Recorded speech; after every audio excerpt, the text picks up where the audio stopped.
Hello classmates, hello teacher. Today we will do an experiment using a wet cloth to see how a liquid form can turn into a gaseous state using the heat energy of the sun.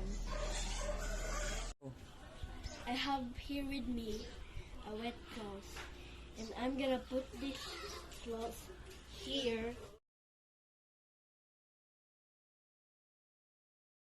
I'm gonna leave it under the sun for some time. We will come back for it later to see what happens.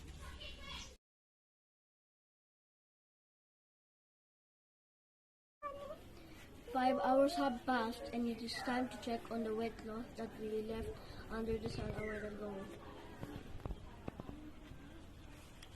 This cloth is now dry.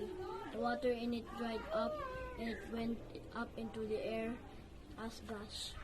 When a liquid is exposed to a hot temperature, it changes its form into gas, and this process is called evaporation.